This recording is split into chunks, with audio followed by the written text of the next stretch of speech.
What you should know about Zillow. Hi, this is Jim Marino from the Marino Group Real Estate Professionals. I just wanted to talk over a couple things that I think are important to know while you do your home shopping on Zillow.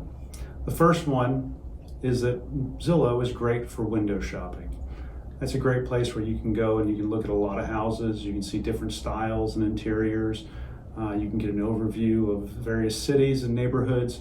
But when it's time to get serious about buying or selling, you probably want a local agent in the corner with you. Now, the other thing that you should know about Zillow is that the information is relatively inaccurate. It changes a lot of times. If it's a house that has gone under contract and the listing agent has listed it as show for backup, it may still show as being active. So you end up chasing a house that's already under contract. Price reductions show up pretty well on Zillow these days. But remember that all the information that's available to your local real estate agent is likely not going to be on Zillow. The third point to bring up are Zestimates. And in the real estate world, we almost consider this a four-letter word.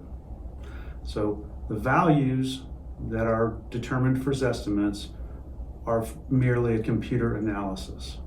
There's not an individual or a person that is comparing that house in terms of its overall condition and the updates it may have or may lack, and those all come into the true value of the home. Only a real estate agent can provide that information for you. Zestimates are also not very accurate, and Zillow will tell you that in their statistics also. In Kansas, Zillow says that they can be within 5% of the sales price 80% of the time.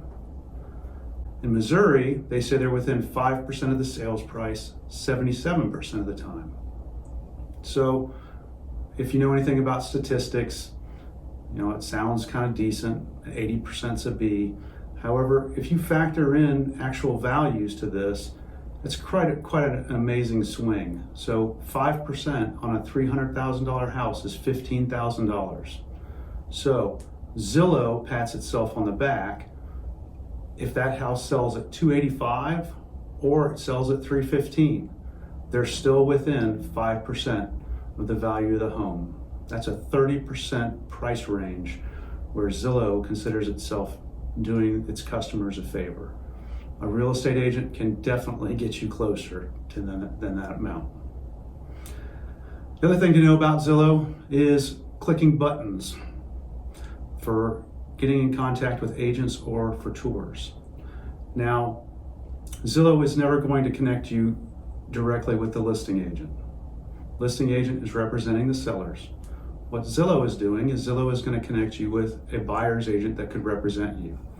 Now, you, as a smart consumer and buyer, would probably be better off interviewing some local agents to determine who would work best for you, as opposed to allowing Zillow to make that decision for you. So when you click those buttons about tours or about contact agent, understand that the agent that they're connecting you with is someone who has paid Zillow money so that they can receive that call. There's no telling who you're going to end up with, and you have no control of that. The last thing that I kind of want to pass on to you is that when you're ready to buy or sell a house, do research on your agents, check their reviews. Client reviews are a must. Conduct an in-person consultation and figure out whether that agent is going to work with you well in terms of character and that they can provide the information that you need. As real estate agents, we are not salespeople. At the Marino Group, we teach our agents that we are educators and advisors. Our responsibility is to provide helpful information and analyze the current market to allow the buyer and/or seller to make the best decision possible.